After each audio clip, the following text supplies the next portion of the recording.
ఇక మిగిలిన అప్డేట్స్ చూద్దాం. ఒక బ్రేకింగ్ వస్తోంది. ఏపీ ముఖ్యమంత్రి జగన్ ఈ నెల 16న ఇడుపులపాయ వెళ్లనున్నారు. వైఎస్ఆర్ ఘాట్ వేదికగా అసెంబ్లీ లోక్సభ ఎన్నికల బరిలో నిలిచే అభ్యర్థులను స్వయంగా ప్రకటించనున్నారు.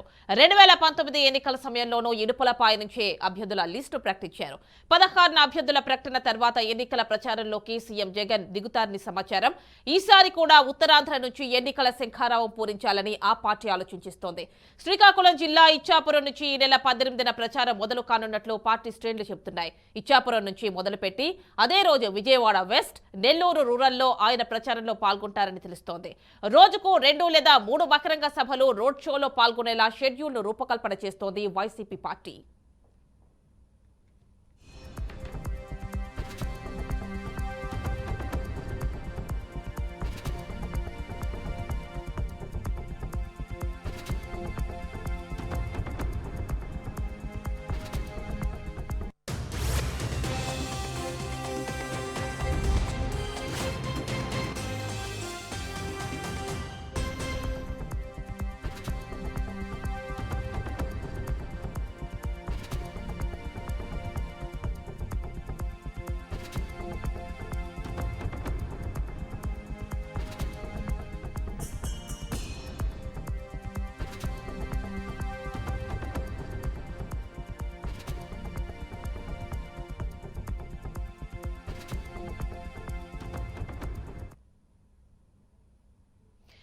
ఇక పూర్తి డీటెయిల్స్ మా కరెస్పాండెంట్ సురేంద్ర కడప నుంచి అందిస్తారు. సురేంద్ర, చెప్పండి, ఈ 16వ తేదీ నుంచి పూర్తి స్థాయి ఎన్నికలకు సంబంధించి ప్రచారం అయితే స్టార్ట్ చేస్తారు అన్నట్టుగా తెలుస్తోంది. అండ్ ఇడుపులపాయ నుంచి ఎప్పట్లాగే ఫస్ట్ లిస్ట్ ను కూడా ప్రకటిస్తారు, అంటే ఎవరెవరు అభ్యర్థులు అన్న లిస్ట్ ని కూడా ప్రకటించేస్తారు అనే ఇన్ఫర్మేషన్ వస్తోంది. ఫుల్ డీటెయిల్స్ ఇవ్వండి.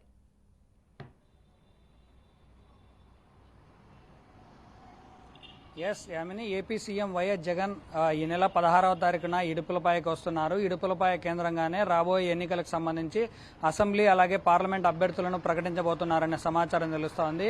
2019 ఎన్నికల టైంలో కూడా ఇడుపులపాయ కేంద్రంగానే తన తండ్రి వైఎస్ఆర్ ఘాట్ దగ్గర నుంచే ఎన్నికలకు సంబంధించిన అభ్యర్థులు ఎవరైతే పోటీలో నిలబోతున్నారో వాళ్ళను ప్రకటించి ఆ ప్రభుత్వంలోకి వచ్చినటువంటి సీఎం జగన్ సెంటిమెంట్ గా భావిస్తున్నారు.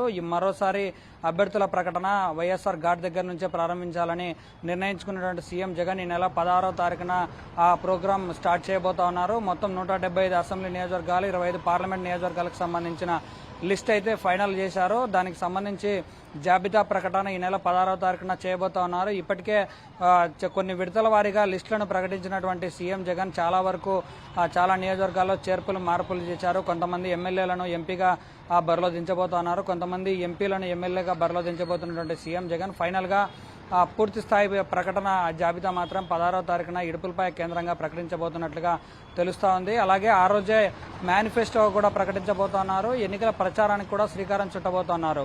ఇడుపులపాయలో అభ్యర్థుల ప్రకటన జాబితా విడుదల చేసిన అనంతరం విజయవాడ ఈస్ట్ అలాగే నెల్లూరు రూరల్లో ఎన్నికల ప్రచారంలో కూడా సీఎం జగన్ పాల్గొంటారని తెలుస్తా ఉంది. మొత్తం ఈ వ్యవహారంలో ఎన్నికల కమిషన్ కూడా మరి 2-3 రోజులలో ఎన్నికల నోటిఫికేషన్ కూడా విడుదలయ్యే సమయంలో ఒక్కసారిగా సీఎం జగన్ అయితే ఒక నిర్ణయానికి వచ్చినట్టుగా తెలుస్తోంది. అభ్యర్థుల ప్రకటన ఇప్పటికే బీజేపీ, జనసేన, టీడీపీ కూటమి కూడా మరో 2-3 రోజులలో మొత్తం అన్ని నియోజకవర్గాలకు సంబంధించినటువంటి జాబితా విడుదల చేసే అవకాశం ఉంది. కాబట్టి సీఎం జగన్ కూడా అదే కోవలో ఈ నెల 16వ తారీఖున జాబితా అయితే విడుదల చేయబోతా ఉన్నారు. ఇక కడప జిల్లాకు సంబంధించి ఉమ్మడి కడప జిల్లాలో 10 నియోజకవర్గాలు ఉన్నాయి. 10 నియోజకవర్గాల్లో ఒక రాజంపేట సీటు మాత్రమే ప్రజెంట్ ఎమ్మెల్యేగా ఉన్నటువంటి మేడా మల్లికార్జున రెడ్డి స్థానంలో ప్రజెంట్ జెడ్పీ చైర్మన్ గా ఉన్నటువంటి ఆకిపాటి అమర్నాథ్ రెడ్డిని కొనసాగిస్తున్నట్లుగా చెప్పారు. మిగతా 9 సీట్లలో పులివెందుల నుంచి సీఎం జగన్ బరిలో దిగుతున్నట్లుగా తెలుస్తోంది. ఇక 8 సీట్లలో కూడా సీట్లు ఎవరికి ఫైనల్ చేయలేదు. మరి వాళ్ళలో ఎవరికి సీట్ దక్కుతుందనే ఉత్కంఠగా కూడా ఎదురు చూస్తున్నట్టుగా తెలుస్తుంది. ఆమెని రైట్ శ్రీనివాస్, థ్యాంక్ యూ.